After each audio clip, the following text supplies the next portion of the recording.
सोमवार के दिन तू मेरे मंदिर के दरवाजे पर चौखट पर बैठ जाना, और दूसरा प्रतिदिन शाम के समय पर तू बेलपत्री के पेड़ के नीचे बैठ जाना।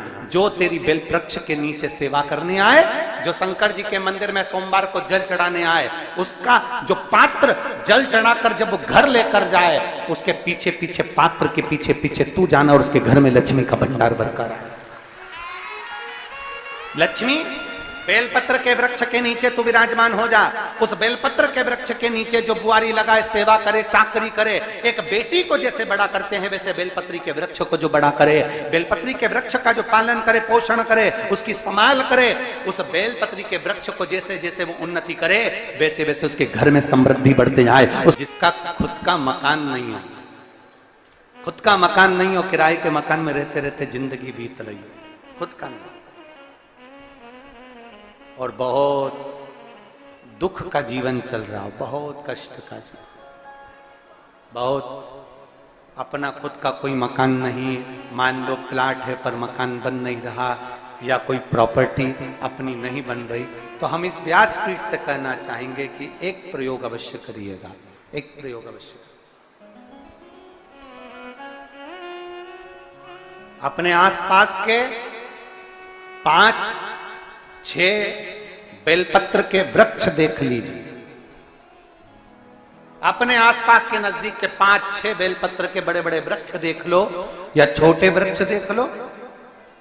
उन 5-6 वृक्ष को धीरे धीरे उनकी सेवा करना प्रारंभ करो, उन वृक्षों को बड़ा करना प्रारंभ करो, उन वृक्ष के नीचे सफाई करना प्रारंभ करो, उन वृक्ष को जल देना प्रारंभ करो, उन वृक्ष को आप खाद देना प्रारंभ करो, उन वृक्ष की सेवा संभाल करना प्रारंभ कर दो, उस वृक्ष के नीचे बुआरी काटना प्रारंभ कर दो, झाड़ू लगाना प्रारंभ कर दो, उस वृक्ष के नीचे सफाई करना प्रारंभ कर दो। उस बेलपत्री के 5-6-7 वृक्ष को आप गोद ले लो। गोद लेना मतलब मैं इसकी सेवा करूंगा, मैं इसमें जल दूंगा, मैं इसके खाद दूंगा, मैं इसकी सेवा करूंगा, कुछ मत करो, बस केवल इस शरीर से उस बेलपत्र के वृक्ष की सेवा करना रोज प्रारंभ कर दो। 6 महीना इंतजार करना और 6 महीना लगातार सेवा करना, 7वां महीना आपका और हमारा, और बताना कि भोलेनाथ ने प्रॉपर्टी दिलाई कि नहीं दिलाई और आगे बढ़ा है।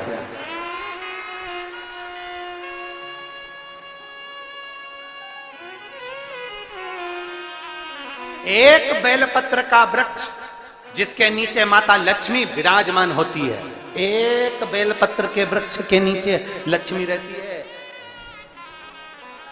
दुनिया के लोग कहते हैं लक्ष्मी जी का दिन कौन सा है, बोलो जम के जल्दी से। शुक्रवार। दुनिया के लोग कहते हैं लक्ष्मी जी का दिन शुक्रवार है, पर माता लक्ष्मी से पूछा जाए कि तुम्हारी माता ख्याति देवी नारायण भगवान के साथ तुम्हारी शादी नहीं कर रही थी, शंकर को लक्ष्मी दे रही थी, तब तुमने भगवान शंकर से विनती करी, भोले बाबा मैं नारायण से प्रेम करती हूँ, भगवान नारायण से मेरा विवाह हो। तो माता ख्याति देवी से शंकर भगवान ने विनय कर कर कहा कि लक्ष्मी जी का विवाह नारायण के साथ कर दिया जाए। भगवान नारायण के साथ जब लक्ष्मी जी का विवाह हो गया, तब लक्ष्मी जी हाथ जोड़कर बोलती हैं, बाबा मेरा विवाह नारायण के साथ हो गया, पर मैं आपके चरणों की सेवा करना चाहती हूँ, बाबा आप कृपा करिए कि मैं क्या करूं आपके लिए। शंकर भगवान कहते हैं, लक्ष्मी बस 2 चीजें कर दे, एक सोमवार के दिन तू मेरे मंदिर के दरवाजे पर चौखट पर बैठ जाना, और दूसरा प्रतिदिन शाम के समय पर तू बेलपत्री के पेड़ के नीचे बैठ जाना। जो तेरी बेल वृक्ष के नीचे सेवा करने आए, जो शंकर जी के मंदिर में सोमवार को जल चढ़ाने आए, उसका जो पात्र जल चढ़ाकर जब वो घर लेकर जाए, उसके पीछे पीछे, पात्र के पीछे पीछे तू जाना, और उसके घर में लक्ष्मी का भंडार भरकर आए। लक्ष्मी बेलपत्र के वृक्ष के नीचे तू विराजमान हो जा। उस बेलपत्र के वृक्ष के नीचे जो बुआरी लगाए, सेवा करे, चाकरी करे, एक बेटी को जैसे बड़ा करते हैं वैसे बेलपत्री के वृक्ष को जो बड़ा करे, बेलपत्री के वृक्ष का जो पालन करे, पोषण करे, उसकी संभाल करे, उस बेलपत्री के वृक्ष को जैसे जैसे वो उन्नति करे, वैसे वैसे उसके घर में समृद्धि बढ़ते जाए, उसके घर में वैभव बढ़ते जाए। ये शंकर भगवान माता लक्ष्मी से करे, भगवान शिव माता लक्ष्मी से करे। तो भस्म, अगर शिव के मंदिर में भस्म मिल जाए, शंकर पर चढ़ी हुई भस्म अगर मिल जाए तो, और अगर भस्म ना मिले ना, तो शंकर के जो शंकर भगवान का जो शिवलिंग है, शिवलिंग के आसपास में जो जलाधारी है, यहाँ अगर भस्म ना मिले तो इस जलाधारी पर अपना हाथ स्पर्श कर कर अपने तन पर उसको लगाकर जरूर आओ। भस्म एक शंकर पर चढ़ा हुआ जल, दूसरे नंबर पर है शंकर पर चढ़ी हुई भस्म। ये दो स्पर्श जरूर, स्पर्श। एक भस्म का एक बड़ा सुंदर चरित्र आता है। दूसरा, जिस भूमि पर बैठकर कथा सुनो उसकी रज को अपने मस्तक पर थोड़ा सा लगाकर अवश्य जाओ, वो जीवन का एक आनंद है। और शंकर के मंदिर में जाओ तो दो चीजें अवश्य लेकर आओ। पहला, शंकर जी पे चढ़ा हुआ, जम के बोलो, जल अवश्य लेकर आओ। क्योंकि जब तुम जल लेकर आते हो, पात्र लेकर आते हो, तो मेरा महादेव लक्ष्मी जी को तुम्हारे पीछे पीछे तुम्हारे घर तक भेजते हैं। चढ़ी हुई बेलपत्र मत खाओ, लोग कहेंगे शंकर पर चढ़ा हुआ ये मत पाओ। हम इस व्यासपीठ से निवेदन करना चाहेंगे कि आप अगर दिल रखकर अपने बाबा से कहोगे ना, तो बाबा पर चढ़ा हुआ जो जल है ना, वो जल साधारण नहीं रहता। मेरा भोलेनाथ जब दुनिया को अमृत देता है तो तुमको भी अमृत दे देता है। दो चीजें कभी मत छोड़ो। अगर मंदिर में गए हो तो दो चीजें कभी मत छोड़ो। कथा में गए हो तो दो चीजें कभी मत छोड़ो। एक, कथा श्रवण करना। दूसरा, जहां कथा बैठकर सुनते हैं वहां की रज को अपने मस्तक पर लगाना। कथा सुनने के बाद आप यहां से जाओ, भले दरी बिछी है, आसन बिछा है, कारपेट बिछा है, उस पर अपना हाथ फेर कर उस रज को अपने मस्तक पर जरूर लगाओ। क्योंकि शिव पुराण में, भागवत पुराण में, स्कंद पुराण में, कुर्म पुराण में, नर्मदा पुराण में, लिंग पुराण में, नारद पुराण में, ब्रह्म वैवर्त पुराण में, जितनी भी पुराणे हैं, सब पुराणों में लिखा है कि जिस स्थान पर बैठकर हम भगवान की कथा को सुनते हैं, उनको याद करते हैं, जितनी देर हम उनको याद करते हैं उतनी देर वो परमात्मा उस स्थान पर बैठा हुआ रहता है। हाथ रखकर बोलना, शंकर भगवान से तुम्हारा रिश्ता कौन सा? शिव जी से आपका कौन सा रिश्ता?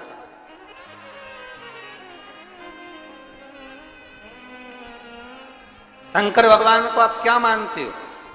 हमने आपको एक संबंध बताया था कि सीहोर कुबेरेश्वर धाम आपका मायका है, तो हम आपके भाई हैं, तो शंकर भगवान आपके पिता हैं, आपके बाप हैं, आपका बाबा है, आपका दादा है।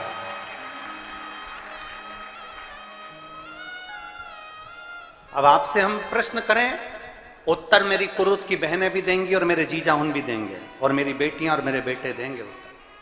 आपसे प्रश्न करें, अगर बेटी को दुख होगा तो क्या वो अपने बाप से नहीं कहेगी? बोलो तो जम के।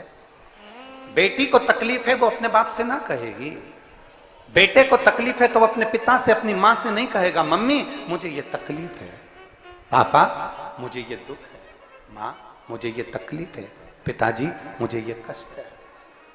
क्या वो अपने माँ बाप से नहीं कहेंगे? क्या वो अपने माँ बाप से विनय नहीं करेंगे? और माँ, पिता, फिर उसके करीब में, उसके नजदीक में जो भी होता है वो माँ बाप निकाल कर उसको दे देते हैं, माता पिता उसको दे देते हैं। माता लोग कहते हैं कि शंकर जी पे चढ़ा हुआ जल मत पियो, लोग कह देते हैं शंकर जी पे चढ़ी हुई बेलपत्र मत खाओ। कोई इस बहन से पूछे, सुनीता सोनी से, कि शंकर पर चढ़े हुए जल से उसकी गांठ जो डबल से उसके शरीर में आ गई थी वो समाप्त हो गई, तो जरा विश्वास करिएगा कि एक बेटी अपने माँ बाप से ही तो कहेगी, और बाप के पास में जो होगा वही तो अपनी बेटी को देगा दुख को मिटाने के लिए। तो मेरे शंकर भगवान के पास तो उसका चढ़ा हुआ जल है। दूसरा, जिस भूमि पर बैठकर कथा सुनो उसकी रज को अपने मस्तक पर थोड़ा सा लगाकर अवश्य जाओ, वो जीवन का एक आनंद है। और शंकर के मंदिर में जाओ तो दो चीजें अवश्य लेकर आओ।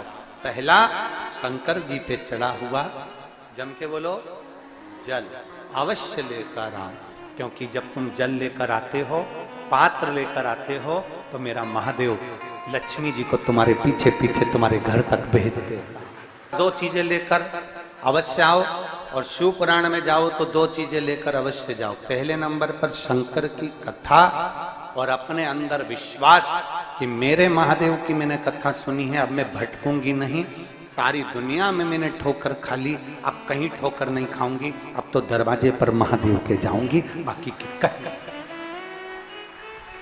दूसरा, कथा में बैठी हूं बाबा के इस रज को, ये रज नहीं है, ये धूल नहीं है, ये मेरे बाबा के कैलाश 12 ज्योतिर्लिंग का चंदन है, इसको मस्तक चढ़ाऊंगी अपने हृदय से। लाते हो आप लोग? हाथ उठाओ जरा, रख लो, बहुत बढ़िया, प्रणाम आपको सभी को, नमन। 2 बूंद जल लेकर आओ, परला। नहीं पियो तो उस जल को अपने घर में छींट दो।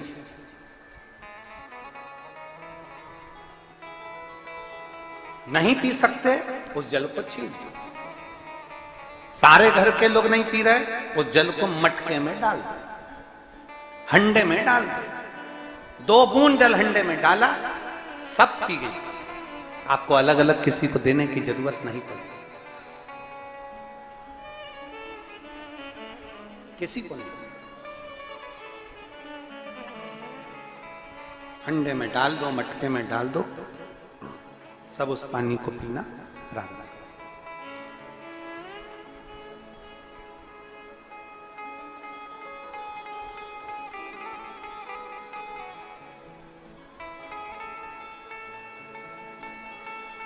उस जल के महत्व को जो बच्चों का दर्द नहीं देख सकते, जब माता पिता अपने बच्चों का दर्द नहीं देख सकते, तो देव अधिदेव महादेव तुम्हारा दर्द कैसे देखेंगे? वो भी तो काटेंगे तुमको, वो भी तो कष्ट मिटाएंगे। 2 चीजें कथा में जाकर ले। एक, जहां जगह मिल जाए वहां बैठकर कथा सुनो। धूप लगे, पंडालों की इतनी व्यवस्था नहीं हो पाती है, पंडाल लगाने वाले, टेंट लगाने वाले टेंट लगा लगा के थक जाते हैं, तो अपने साथ एक छाता लेकर चलो। 2 पानी की, जम के बोलो जरा, बोतल, बिछाने की दरी अपने साथ लेकर चलो। लोगों ने उमा महेश की कथा अपने जीवन में धारण करी कि नहीं करी वो हमको नहीं स्मरण है, पर एक बात का स्मरण करिएगा, ये जो कथा चल रही है ये गौरी शंकर चल रही है। इसके बाद में जो अमलेश्वर में कथा है वो कौन सी है? समर्पण शिव महापुराण कथा।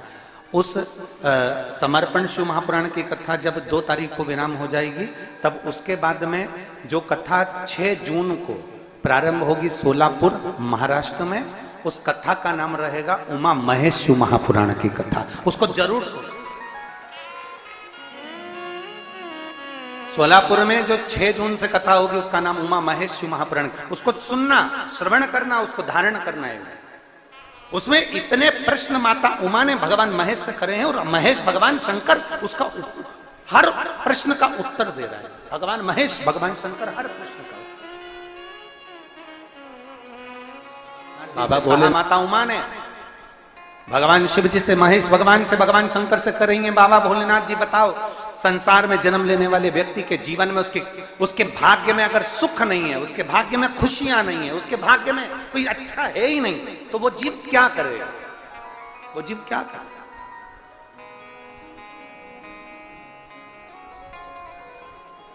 भगवान शंकर कह रहे हैं, पार्वती, संसार में जन्म लेने वाला मनुष्य अगर उसके भाग्य में सुख नहीं, उसके भाग्य में अगर खुशियां नहीं है, उसके भाग्य में अगर सुख नहीं है, उसके भाग्य में अगर अच्छा नहीं है, पत्रिका दिखा ली सुख नहीं है, कार्य कर कर देख लिया सुख नहीं है, तकलीफ उसकी जिंदगी में चल ही चल रही है, तो भगवान शंकर कहते हैं, भगवान महेश कहते हैं, उमा, उस मनुष्य को दूसरे का अच्छा करना प्रारंभ कर देना चाहिए तो उसकी अच्छाई अपने आप सामने आना प्रारंभ